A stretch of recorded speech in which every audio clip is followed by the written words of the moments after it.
In this video, we will talk about how to reverse a doubly linked list. Now let's define the function reverse on our doubly linked list. And if you remember how we did the reversal on singly linked list, we had two conditions. Okay, so we checked if our linked list was empty or if it had a single element. In that case, reversal does not require any effort. Okay, so we'll do the same thing here. Okay, so we'll say that if is empty or its single element.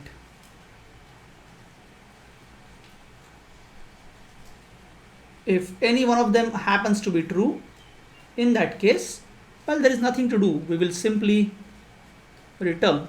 Okay, so that's the way reversal will work for list with no elements or single elements. However, if list had more than one element, what did we do in case of single linked list?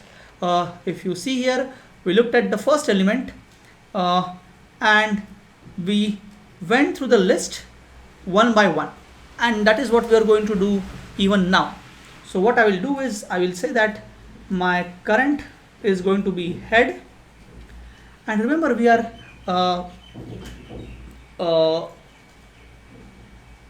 going to reverse the list, so we have to swap the head and tail pointer. So let's do it right at the beginning. Okay, so now I'll say that my value of head is going to be the current tail pointer. So my new value of head is going to be the tail pointer, and new value of tail is going to be the old value of head, which is stored in the current. So that is going to be current. So now I have already swapped the head and tail pointers. Now my job is to go and reverse the actual list. So what is going to happen is I will have a looping construct to go through the whole list, and I will have certain condition. So what is that condition? We'll see when we write the loop.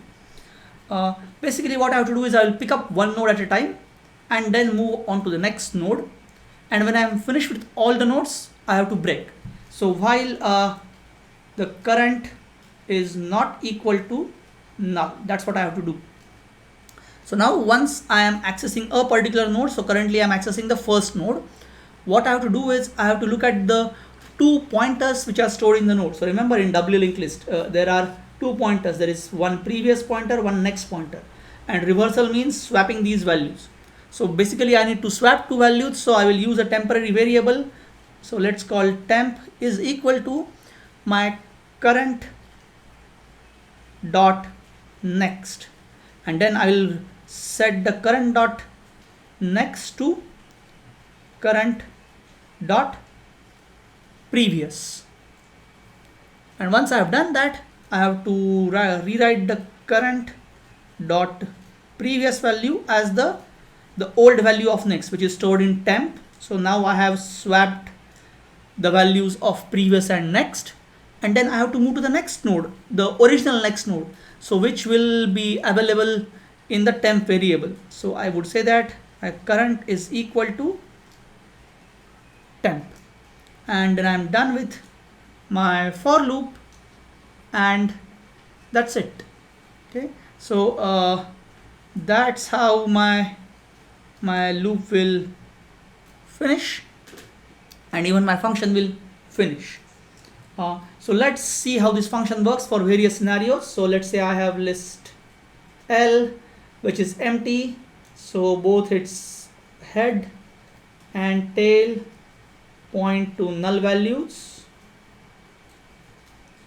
In that case, is empty is going to be true, and I am going to return without doing anything.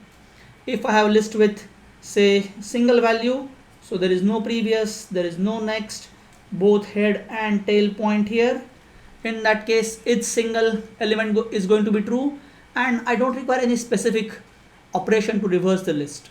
Okay, and now let's have a list with, say, three elements. There is 10, 20, and then there is 30.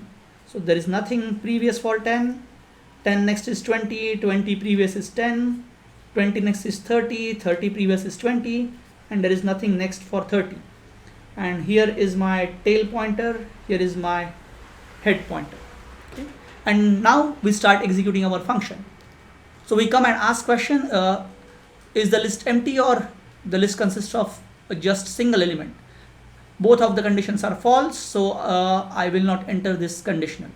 And now what I will do is I will go to current equal to head. So head points to 10.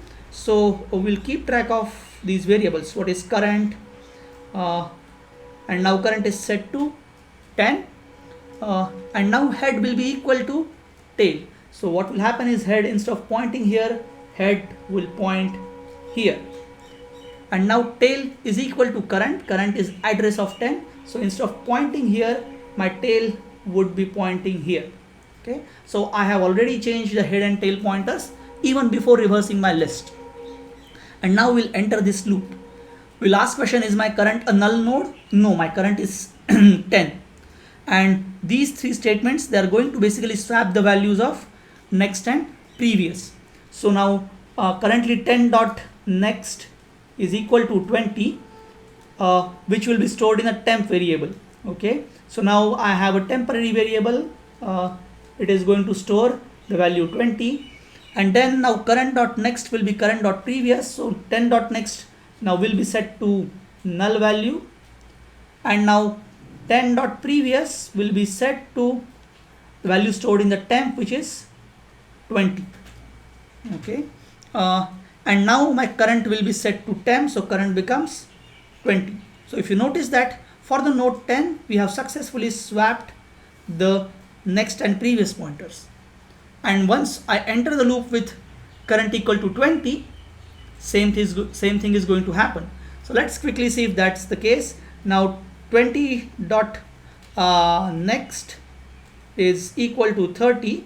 Now temp will store that 30 after the execution of this statement, and then 20 dot next will be set to the original value of 20 dot previous, which is 10. So now 20 dot next will be set to 10 after the execution of this statement, and now 20 dot previous will be set to the value which is stored in the temp, which is 30.